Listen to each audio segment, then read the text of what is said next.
కాసేపట్లో అంటే ఉదయం 7 గంటలకు ఇప్పుడు 6:30 అయింది. మరొక అరగంటలో జూబ్లీ హిల్స్ పోలింగ్ ప్రారంభం కానుంది. పోలింగ్ కంటే ముందు మాక్ పోలింగ్ నిర్వహించారు. ఏజెంట్ల సమక్షంలోనే ఈ మాక్ పోలింగ్ చేపట్టారు.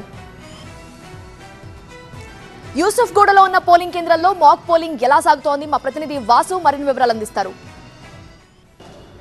జూబ్లీ హిల్స్ ఉప ఎన్నికలకు మరికొద్ది సేపల్లో పోలింగ్ స్టార్ట్ అవ్వబోతుంది. ప్రస్తుతం యూసుఫ్గూడ దగ్గర ఉన్న పోలింగ్ కేంద్రం దగ్గర నేను ఉన్నాను. ఈ పోలింగ్ కేంద్రంలో దాదాపు 10 బూతులు ఏర్పాటు చేసిన పరిస్థితి నెలకొంది. సో ఇప్పుడే మాక్ పోలింగ్ ప్రక్రియ స్టార్ట్ అయింది. ఏజెంట్ల సమక్షంలో మాక్ పోలింగ్ ప్రక్రియ ప్రస్తుతం కొనసాగుతున్న దృశ్యాలు మీరు టీవీ9 స్క్రీన్ మీద స్పష్టంగా చూసుకోవచ్చు. సో ఈ నేపథ్యంలోనే మాక్ పోలింగ్కి సంబంధించి ఉదయం నుంచే ఎవరైతే ఏజెంట్లు వచ్చారో సో ఏజెంట్లు అందరికీ కూడా మాక్ పోలింగ్పై ఇక్కడున్న ఎలక్షన్స్ అధికారులు అవగాహన కల్పించిన సిచ్యువేషన్ మీరు చూసుకోవచ్చు.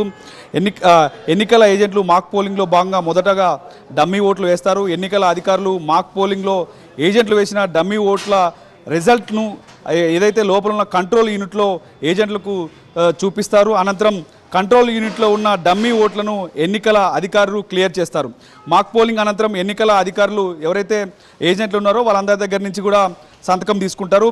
పోలింగ్ కేంద్రాలకు ఎన్నికల సిబ్బంది అందరూ కూడా హాజరయ్యారా లేదా, మాక్ పోలింగ్ ప్రతి ఒక్కరూ పోలింగ్ బూత్లో జరిగిందా లేదా మొత్తం డీటెయిల్స్ సో ఇక్కడి నుంచి ఆర్ఓ ఆఫీస్ కంట్రోల్ రూమ్కి ఎప్పటికప్పుడు మానిటరింగ్ చేస్తున్న సిచ్యువేషన్ మనకు కనిపిస్తోంది. సో ఈ నేపథ్యంలోనే చూసుకోవచ్చు టీవీ9 స్క్రీన్ మీద ఆ దృశ్యాలు చూసుకోవచ్చు. మాక్ పోలింగ్ ప్రారంభం అయిపోయింది. ఎక్కడైతే వివిధ రాజకీయ పార్టీలు స్వతంత్ర అభ్యర్థులు ఎవరైతే ఉన్నారో వాళ్ళందరూ ఏజెంట్లందరూ కూడా ఉదయం 5:20కి ఇక్కడ చేరుకున్నారు. సో కొద్దిసేపటి క్రితమే మాక్ పోలింగ్ ఈ 10 బూతుల్లో కూడా ప్రారంభం అయిపోయిన పరిస్థితి మనకు కనిపిస్తోంది. మొత్తం కూడా పోలీస్ శాఖ ఆధ్వర్యంలో కూడా ఈ పోలింగ్ కేంద్రం వద్ద పటిష్టమైన బందోబస్తు ఏర్పాటు చేసిన సిచ్యువేషన్ మనకు కనిపిస్తోంది. చూసుకోవచ్చు మాక్ పోలింగ్ చివరి దశకి చేరుకుందని చెప్పుకోవాలి. ఎందుకంటే ఒక్కొక్క రాజకీయ పార్టీ ఎవరైతే ఇతర స్వతంత్రులుగా పోటీ చేసే అభ్యర్థుల ఏజెంట్లను ముందుగా మాక్ పోలింగ్లో భాగంగా వాళ్ళందరూ కూడా ఓటు హక్కు డమ్మీ ఓటు వేశారు. డమ్మీ ఓటు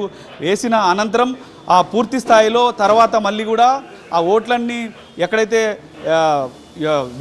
ఈవీఎంలో నొక్కిన ఓట్లన్నీ కూడా కంట్రోల్ యూనిట్కి వెళ్తాయి. సో ఆ కంట్రోల్ యూనిట్లో వాళ్ళు వేసిన ఓట్లన్నీ కూడా ఎన్ని ఓట్లు వేశారు ఏంటి మొత్తం కూడా ఒకసారి చెక్ చేసుకున్న తర్వాత అవన్నీ కరెక్ట్ అయిన తర్వాత క్లియర్గా మళ్ళీ తర్వాత ఆ కంట్రోల్ యూనిట్ నుంచి అవన్నీ కూడా ఆ డమ్మీ ఓట్లని తొలగించే అవకాశం అయితే కనిపిస్తుంది. ఇప్పటికే తొలగించినట్టుగా కొన్ని బూతుల్లో కనిపిస్తున్న పరిస్థితి నెలకొంది. సో మొత్తంగా అయితే మాక్ పోలింగ్ ప్రక్రియ అయితే మరికొద్ది సేపల్లో అయిపోయే సిచ్యువేషన్ అయితే మనకు కనిపిస్తూ ఉంది. సో ఇప్పటికే ఈ 10 ఏదైతే బూతులు ఉన్నాయో యూసుఫ్గూడ గవర్నమెంట్ హై స్కూల్ దగ్గర ఇక్కడ ఇప్పటికే మొత్తం కూడా పూర్తి స్థాయిలో మాక్ పోలింగ్ ప్రక్రియ ముగిసిందని చెప్పుకోవాలి. సో ఇప్పటికే ఏజెంట్ల అందరి దగ్గర కూడా అంటే మాక్ పోలింగ్ అనంతరం వాళ్ళందరి దగ్గర ఎటువంటి ఇబ్బంది లేదు. సో సక్సెస్ఫుల్గా మాక్ పోల్ అయింది అన్న విధంగా వాళ్ళందరి దగ్గర సంతకాలు తీసుకున్నారు ఎన్నికల అధికారులు.